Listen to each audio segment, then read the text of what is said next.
Pardon? Oh, okay. Go ahead.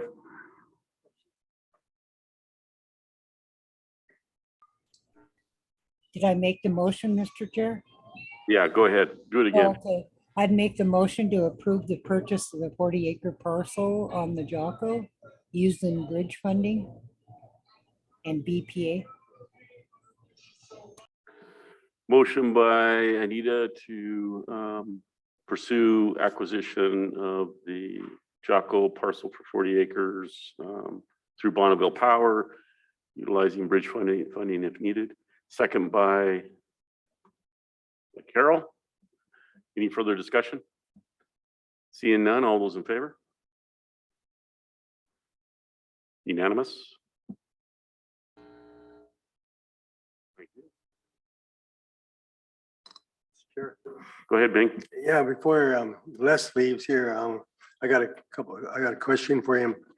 Les, I was in Southwark of the Jocko past weekend, and I ran into some members up there, and they was wondering if there's ever going to be any fish planted in some of them lakes up there, especially Louis Lake.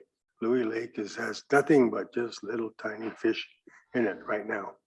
And, you know, if there is bigger ones, they must be clear at the bottom of the lake, because we didn't have any luck. And the people up there before us too, they said they didn't catch anything in it either. So I was wondering if there's a possibility of getting some fish planted up there in some of them lakes. Whitehorse we fished Whitehorse the other day. We did catch about, I think 10 or 12 out of there. That was 8-10 inches, you know. But other than that, you know, it's kind of slow really up there, you know, for everybody. And they're asking me, of course, because I'm up there quite a bit, and if there's ever going to be any fish planted in any of those lakes up there. I can't tell you the last time it's planted, but we've been planting it on a 3-year cycle. So every 3 years they all get planted. We also haven't done any sampling up there for a while, so maybe we're not up on increased use or whatever that may be affecting the stocking rates that we're using. I would have to be in my office to actually see when it was last planted. It might have, maybe that's the small ones. Maybe it was planted last year.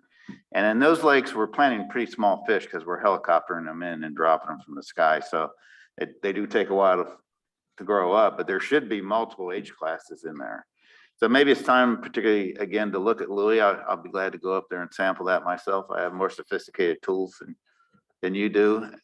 But there should be, if we were to go sample any of them, we'd expect to see different sizes for sure, because it's every 3 years. And I gotta admit, it's when we set that program up many, many years ago, stocking rates and timing, it may be dated. Maybe it's time for the program to take a look at that again. But that's how you could respond to those folks. It's on a stocking schedule, and unless we hear complaints like you're saying, we kind of assume it's okay. We don't really regularly monitor stocking. The other thing that they do, Bing, is if there's typically if there's any natural reproduction in that water body, they're not going to stock it. So sometimes like Louis Lake or maybe Finley Lake, where you end up with natural reproduction occurring in it, if there's not enough pressure, there's not enough fish taken out, they appear stunted. There's just too many little ones. So sometimes the water body benefits from added pressure. If you remove some of the little ones, then they have a chance to grow bigger. And so we do end up with some lakes that have a stunted fishery because there's just too many fish. And that Louis Lake's always been a great place that has its own little reproduction. They reproduce in the outlet stream there. Mm-hmm. And so it always has a lot of fish. And I always, when I fish there, I take every fish out.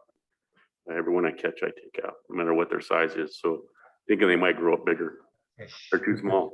But, you know, I feed them to, I use them, I use them other ways, but that's a scenario.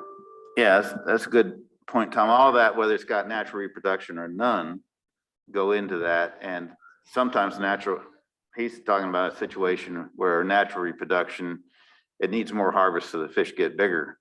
There's other situations where the natural reproduction doesn't keep up with exploitation. So even though it has natural reproduction, we might supplement it a little bit. So all those variables at one point were kind of assessed, surveyed, and that comes, so the stocking rate for each water body up there is not the same.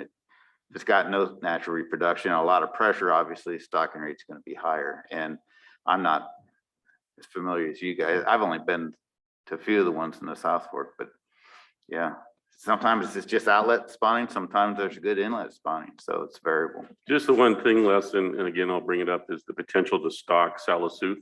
You know, we've always been reluctant because of the native population of crazy fish and not wanting to have any hatchery cutthroat mixed with the crazy fish. But I'm not sure that connectivity is there. And so there's been times where we've taken crazy fish, packed them up and put them into Salasooth. But Salasooth has the potential to raise very large fishable population. But there's no natural reproduction in Salasooth, just like whitehorse. Go ahead, Dave.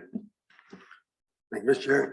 Yeah, you know, those lakes up there, all pretty close together. You know, you got Floyd's Lake there, and they said the fish are there, but the outlets, like Tom was talking about the outlets in there, there's not much of outlets going out of those lakes, you know.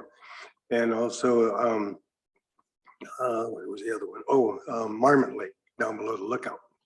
That's really a steep place to get into, but that too is another place they said the fish is they thought they died off at first because there was just nothing there. You know, nobody was catching them.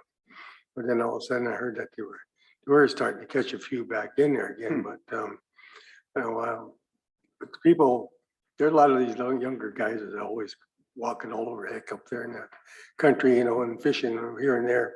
And they first thing they want to do is complain because they didn't catch any fish when they go in there. But I said, well, if I get a chance, I'll talk to Les about it and find out if there's anything that can be done with that, you know, restock, you know, whatever we can do. But I thought I'd bring it up to you while you're here this morning and ask you what the chances are, you know, to get them lakes restocked. You've intrigued me to take a look at it. I don't think I've heard of that. You say Marvin Lake? Martin, okay, that one. Well, it's directly when you go up to the lookout, it drops off, and it's just a little cirque basin there with a small pothole lake in it. And we have stocked that in the past. Yeah. So it could be that the stocking last time is now getting big enough to be fishable. Yeah, I recognize the name now, but you've intrigued me, and that I'm guessing the staff would like to go up and take a look at that stuff. Something different to do. We haven't done that for a long time. It'd be a treat to kind of reassess.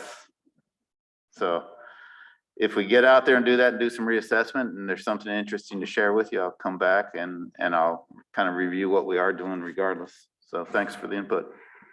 Thank you, Bing, for bringing that up. And Les, please check your stocking records, maybe the years of this year. Yep. Okay. Thank you, sir. All right, Frank's up next, I believe. Yes, I'm here. Can you hear me? Yes, Frank, good to see you. Yeah, nice seeing you guys. Mr. Chairman, Mr. Vice Chairman, members of the Tribal Council, good morning. On behalf of the Shoreline Protection Office, and most importantly, your Shoreline Protection Board, who is authorized to issue or denial of permits or variances, the levying of penalties, the issuance of rules, regulations to carry out the purpose of Ordinance 64A, revised, and 87A, the Aquatic Lands Conservation Ordinance, and 109A, which is the Marine Event Ordinance. Pursuant to the rulemaking provisions of the Tribal Administrative Procedures Ordinance 86B. A person aggrieved by a final action of the Shoreline Protection Board may seek review of such action pursuant to procedures contained in the Tribal Administrative Procedures Ordinance, would constitute an appealable agency action. As the administrator for shoreline protection, I'm here today requesting tribal council approval of a resolution to appoint Steve Doherty as temporary hearings officer for contested cases for the 3 ordinances that I mentioned. These duties as required by TAPO 86B. This request is for a 2-year appointment. This is part of the shoreline protection work plan, and this would not require any modification to the annual work plan. And this will have no impacts whatsoever. Thank you. Any questions for Frank? Carol, go ahead. Make a motion that we enter into contract with Steve Doherty. He's been a friend of the tribes for quite a while. Motion by Carol to approve the 2-year temporary appointment of Steve Doherty to the temporary hearings officer for contested cases under 64A revised and 87A for the Shoreline Protection Board. Second by Ellie. Any further discussion? Seeing none, all those in favor, show of hands. Unanimous. Thank you, Mr. Chair. Thank you, Frank. Thank you.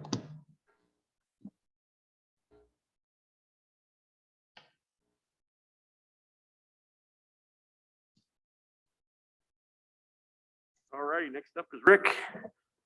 Is this open session or executive? Thank you, Mr. Chair. I'd prefer executive. Okay, we'll move into executive session.